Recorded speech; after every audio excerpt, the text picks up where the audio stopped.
This episode discusses sensitive topics including violence against missing and murdered Indigenous women, children, and Two-Spirit people, which some listeners may find triggering.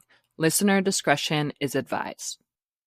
Tanse, hello, and welcome to the Matriarch Movement podcast. I'm your host, Shayla Oulette Stonechild, and today on the podcast, I'm honored to welcome Lorelei Williams, a powerful advocate for Indigenous rights and justice for missing and murdered Indigenous women and girls. Lorelei is the founder of Butterflies in Spirit, which is a dance group that transforms grief into powerful performance and awareness. Her advocacy has taken her across Canada and around the world, speaking truth to power while centering healing, justice, and community. She's also a devoted mother and a matriarch, and she continues to be a leading voice in the movement for change. Thank you so much, Lorelei, for being here. If you just want to introduce yourself and where you're from. Hi. Thank you. Thank you for having me. My name is Lorelei Williams. I am from Skagit Nations on my mom's side and St'át'imc on my dad's side. Where did you grow up? I grew up in East Vancouver. And can you share a little bit about how maybe even growing up or your own family's experiences have shaped your path to be an advocate for missing and murdered Indigenous women and girls? The very first memory that I have is actually when my mom was fleeing abuse. I was about 4 years old, and I remember we were at a bus depot, and this is my very first memory. We weren't actually in the bus depot. We were at a laundromat close to the bus depot. My mom had gotten the tickets for the bus, but she was worried that her partner at the time was going to find her at the bus depot. So we sat in a laundromat, wait for the bus to come. And then, that's my very first memory. And then growing up, knowing that my aunt was missing. My aunt went missing 2 years before I was even born. And I look like her. So I actually grew up around this. I grew up around my family missing her, wondering where she is. Whenever they spoke about her, their voices would shake whenever her name was brought up. So I grew up around this. And then my cousin Tanya went missing when I was 16. So I was only a teenager when that happened. And, she was found on the Picton farm. So the issue has been in my life. That's basically the gist of it, but violence has been in my life. MMIWG has been in my life since before I was even born. And I know that we are both aware of what missing and murdered Indigenous women and girls, the crisis that's currently happening to our communities across Turtle Island, across the globe. But for listeners that are maybe not too aware of what that means or what's happening, I know it's like a whole subject. We could spend like an hour on this discussing this topic alone. But for people that are hearing about this for the first time, could you speak a little bit to the advocacy that's happening within our communities in regards to MMIWG2S? Yeah, actually, I do a lot of speaking outside of Canada. And when I speak about this issue, there's a common thing that happens when I speak about the residential school system and MMIWG2S+. The most common thing that I always get when I speak internationally is that they didn't even know we existed here in Canada. They think that Canada is just all white people. And so they never even knew that there was an issue of missing and murdered Indigenous women and girls. They actually say, we didn't know you still exist up there. So this is a huge issue in our country, Canada. And it is so bad that we have a highway named after our MMIWG2S+ called the Highway of Tears.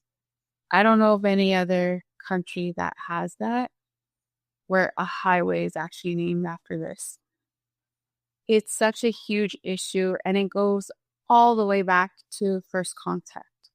They've been after women and girls are people. They tried to kill us. And what better way to do that than to target our life givers?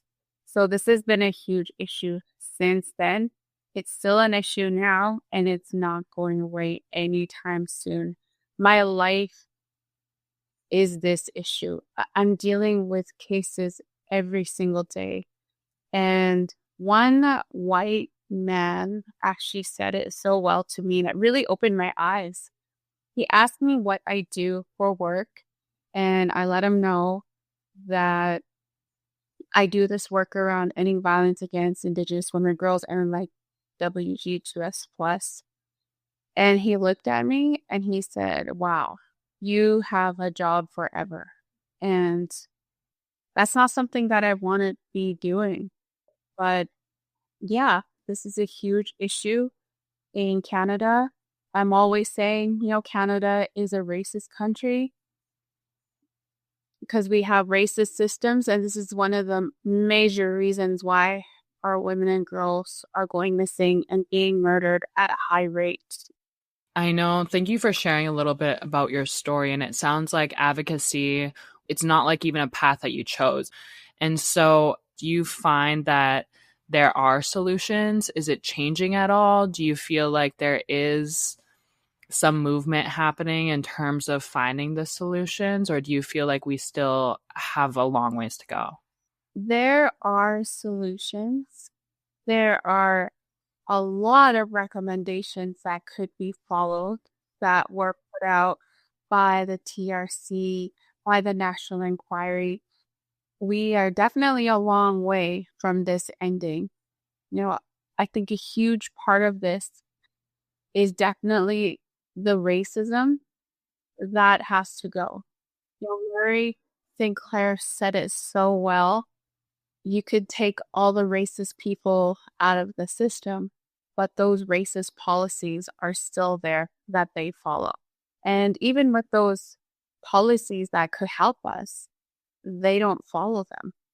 I did a paper where I zeroed in on one policy within the Vancouver Police Department that they could follow and it would help us, but they refuse to. From experience and from all the women that I work with in the downtown east side around Vancouver, yeah, there are solutions, but racism is a huge thing that's preventing this from happening. Could you speak to that policy? Yeah. So the whole idea behind the paper itself was the fact that when I was reporting an incident on myself, after explaining everything, this was a very long time ago, the police said to me, what do you want us to do about it? And I was like, I just gave you all this information and you're asking me what I want you to do about it? Like, I want you to do something. I decided, you know what? I'm going to throw out my job title because I used to work at the Vancouver Aboriginal Community Policing Center and I'm still connected to them. And one of my jobs was to build positive relationships between the community and the police, which is really hard considering our history. I am also on the Sister Watch Committee, so I have meetings with the Chief of Police every 3 months. And I had to throw my roles out.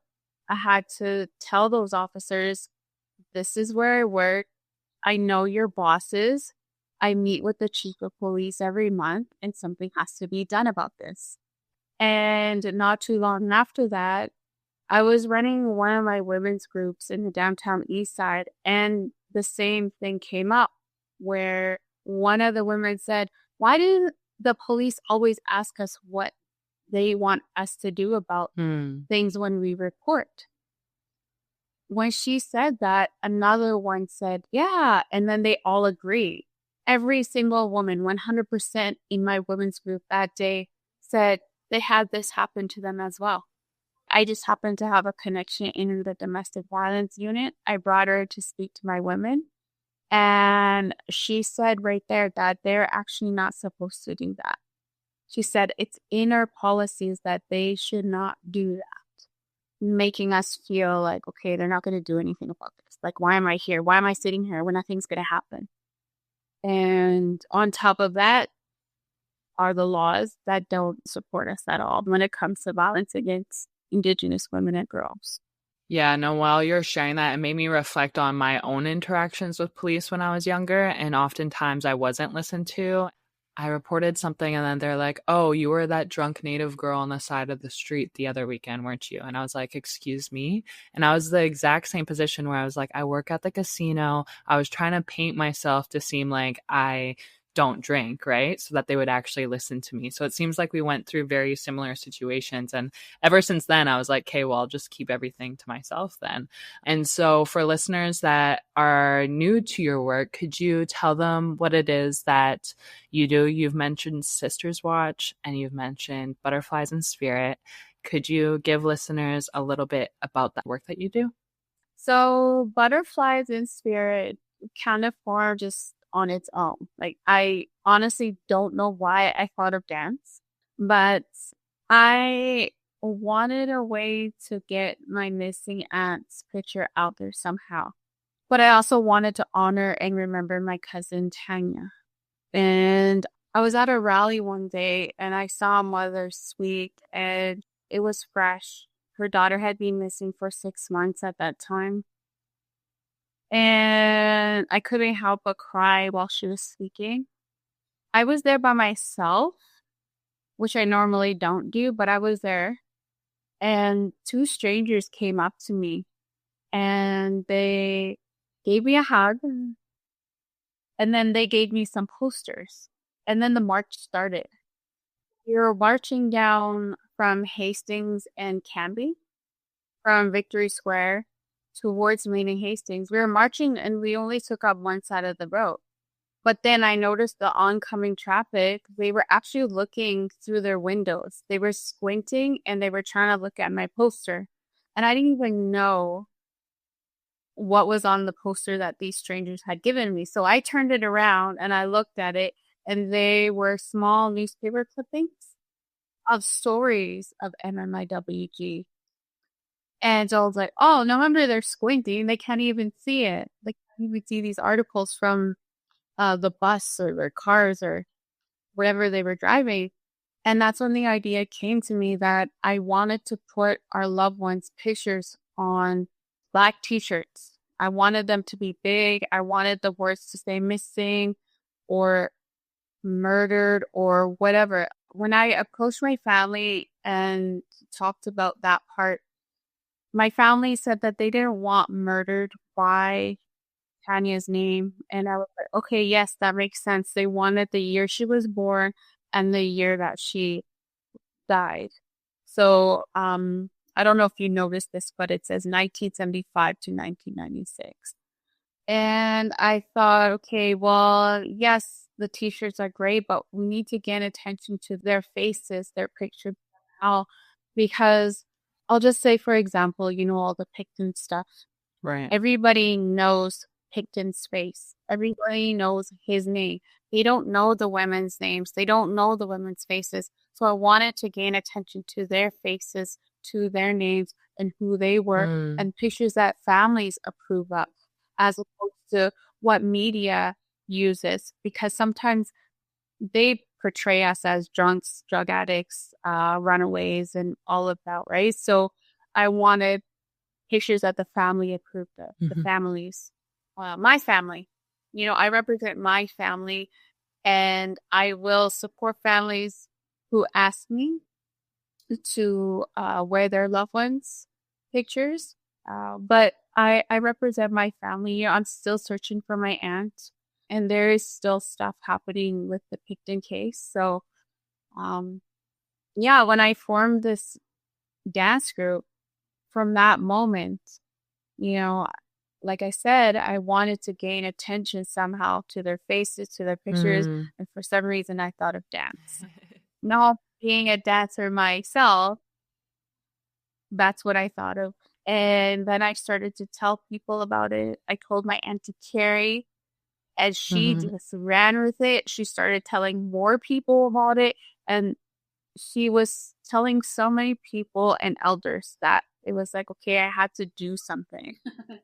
And we had our first meeting, and then it just went from there. Our performance was supposed to be just a one-time thing, but we are 13 years later, still doing this work, but evolving as well. We were a dance group that raises awareness of this issue, but we also started advocating and supporting families. People started coming out and telling us things, or victims would reach out, or just, people reach out to this day for support. And so we do candlelight vigils, rallies. We go to meetings with the families, with the police, coroners. We set up press conferences for the families, just anything and everything. When women in violent situations come to us, we do whatever we can to get them out of their situations. And there's a lot of violence out there. There's a lot of different cases. Every case is unique. I helped with a lot of cases, and I always think, okay, I don't think there's anything more that I could see, but there's always something different no matter what. And so sometimes it could be an obstacle. It's just like, okay, I need to figure this out. If I don't have the resources, I have to find the resources. And like I mentioned before, we evolved. We're not just raising awareness of the issue in Canada. I have dancers from Mexico, Guatemala, and Ecuador, and Colombia in our group. They represent the disappeared in Latin America. So we've evolved, and which is something that people were actually asking me at the beginning of Butterflies. They said, how come you don't talk about the issues over here and there and around the world, like Africa, India, Mexico, all of that? And I said, well, I can't be talking about those issues. It's not my country. I don't have that experience. If I had somebody involved, then yes, they can speak about that. And it just happened on its own. So, we have 2 of our dancers actually live in Mexico. One lives in Colombia, so sometimes we have to organize to have them here or wherever we go. Then we'll fly them. Like even us, if we're going to Mexico, then we'll fly them in from wherever we are. And so when you're putting on these performances or when you're meeting up together, do you have like a community event? Is it a showcase? Do you attend other rallies? What does that look like? All of the above. So sometimes people will invite us to rallies, conferences. We have our own events. We just got invited. We're actually supposed to go to Colombia in August.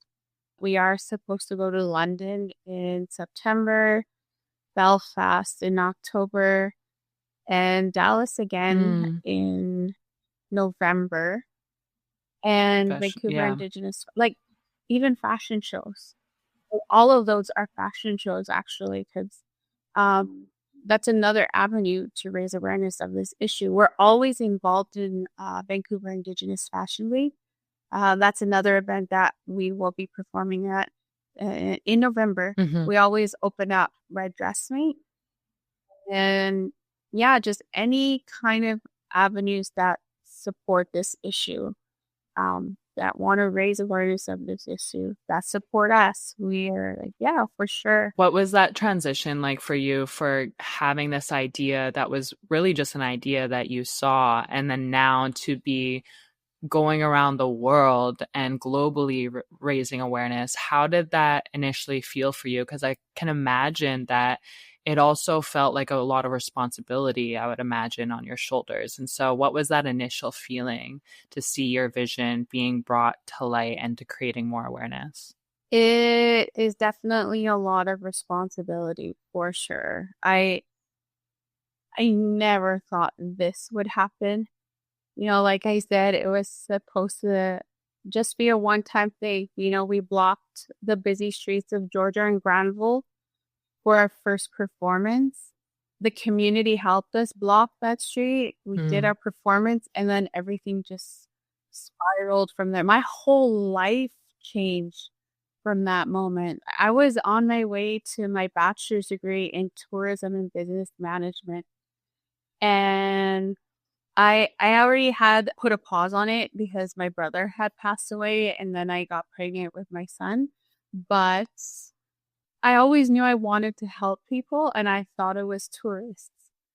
Only to realize after doing that performance, it was Indigenous women and girls and LGBTQIA plus. I had no idea. And then, yeah, I ended up getting offered a job at Aboriginal Front Door at Maiden Hastings.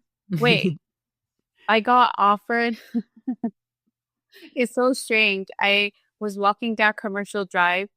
I ran into an old friend and she was like, you should join my Aboriginal Justice Studies program. And I was like, what? Mm-hmm. It was a program that I had wanted to join. And here she was. I went to have lunch with her when I bumped into her. She brought me back to the school, did the application. She's like, okay, Oh, wow. here you go, you're in. And I'm like, what? And then I just needed funding, but I had already used my funding for my tourism and management program. And she had suggested Aboriginal Front Door. So I went to Aboriginal Front Door. They offered me a job. And I was like, what? Oh my God. I just got into school. Now I'm being offered a job. And my whole life changed. Like it was just, yeah, I didn't go to school. I didn't take that program at that time. I took the job. And I have learned so much because I didn't even know I could get a job like that working as a support worker for women in the downtown east side. But yeah, they said you have experiential knowledge, Lorelei. And I was like, oh. Yeah, you have direct lived experience. And I'm curious, before we move on to your job there, what goes into the preparation when you're preparing for a performance with Butterflies in Spirit? Is it a collective collaboration? What does that look like? Yeah, it's definitely collective because there's no way I could do this on my own. There's absolutely no way. There's definitely a lot of preparation. There's a lot of practices. There's a lot of emotions involved as well. So with Butterflies in Spirit, it's definitely a unique group because majority of us are family members of MMIWG. So yeah, sometimes our members will have to take breaks because sometimes it's just too hard or life happens, and even when we perform, like it's emotional work. It's very emotionally draining work. So I know which butterflies can't Right. speak after performing, very raw. I somehow am able to do it. Maybe because I'm the Right. leader, I just have to, right? But I know when they don't want to speak to media or the crowd after, but I have to do that. And I'm definitely grateful for my trauma training. I have trauma training in Indigenous focusing oriented therapy on complex trauma, which has really helped me on my journey. And yeah, like we were practicing with one of our choreographers is Madeline McCallum. And we did a performance at Vancouver Indigenous Fashion Week, and that was probably the hardest practice out of all of the practices that we've done in the 13 years. And I was crying like off and on, like every single practice. Like normally for practices, it's either here or there.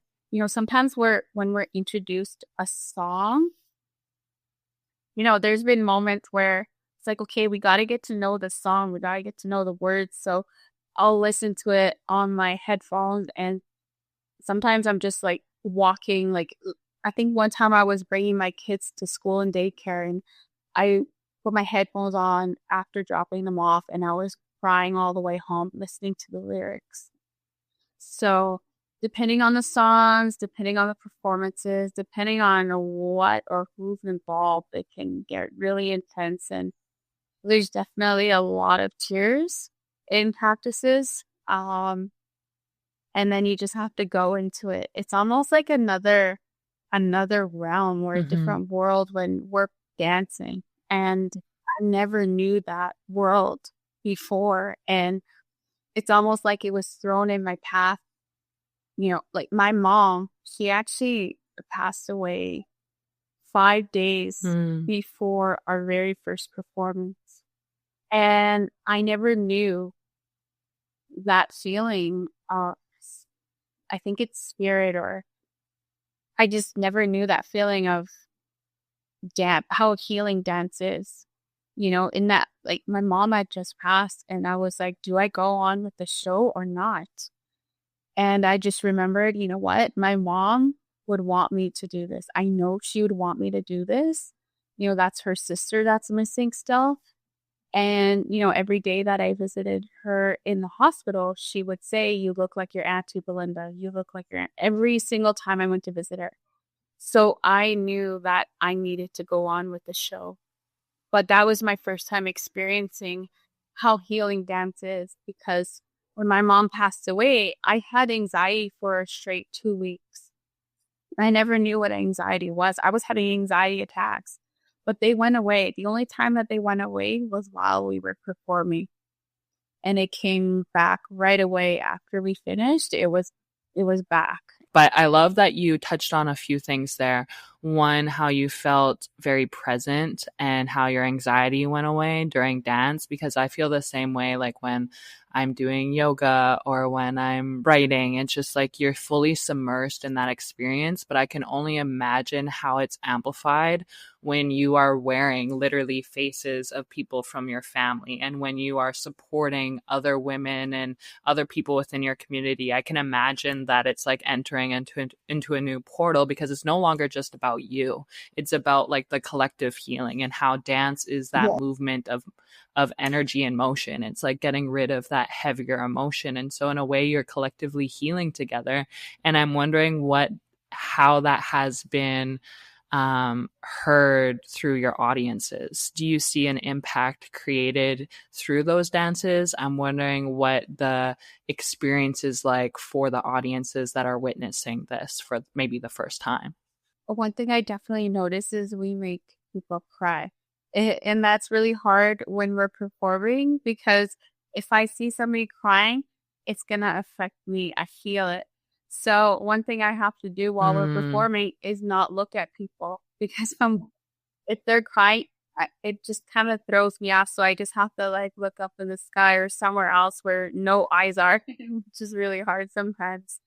But yeah, we definitely make people cry, but also a lot of people do come up to us, and this is a common thing that people say is, you were able to get the message out in such a short amount of time, as opposed to like news stories.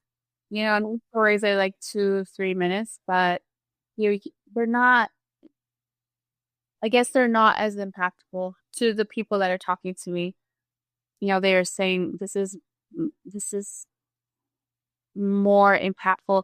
You put feeling behind this. The emotions are there. To hear it from a family member, you know, it's just powerful. And there's a lot going on. I was a witness to, was it Maddie McCollum's choreography, the last Vancouver Indigenous Fashion Week, like the most recent one? The Red Spirits? Yes. Yeah. On the first night? Yeah. That one was powerful.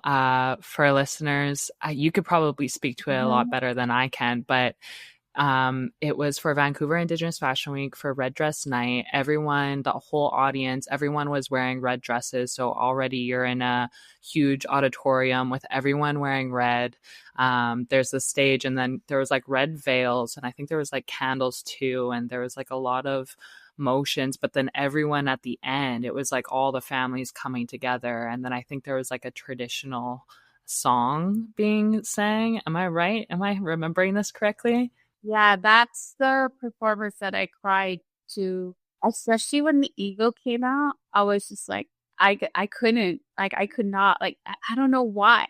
Yeah, I remember for me, witnessing that performance, it was powerful not only for myself, because it kind of reminded me of my purpose and how it's connected to something bigger than myself, but also it reminded me of the change that can happen when we're together. Because I actually saw a lot of non-Indigenous people in that audience also feeling those emotions and also going through their own experience. And so I'm curious for non-Indigenous people that are listening, that are wanting to support advocacy when it comes to MMIWG2S, what are some tangible ways that they can continue to support this initiative? Yeah, there's a lot of ways that non-Indigenous people can support, whether it's coming to candlelight vigils, rallies, or they are experts at something. So there's a lot of experts that can help with certain things, like lawyers or media people can support. However, I'm going to say media, the good people, the ones who are not racist or who can be supportive and not just want to be there to tell a story, but actually know that there's stuff behind it. But there's also like people who are good at fundraising or people who are good at making posters. I have my own group chat of people who know how to make posters. Sometimes people have certain connections to help us on certain things. So Yeah, thank you. Those are a lot of different ways, and I love how there's something for everyone. And I'm curious for Indigenous listeners that are maybe starting their own healing journey, or they are looking for more community in terms of just other Indigenous women to talk to that have gone through similar things, such as MIWG2S. What would your advice be for like the younger Indigenous women and Two-Spirit people that are maybe looking for healing even when it comes to this? definitely connecting with elders. I've always been guided by elders around this work. My Auntie Carrie, she's our elder for the group. Now, she wasn't an elder when we started 13 years ago. We had our elder, the late Dr. Lillian Howard, who was always supporting us. She was like the heart and soul of our group, and it was really hard when we lost her, but she guided us in such a good way. And yeah, now we have my Auntie Carrie.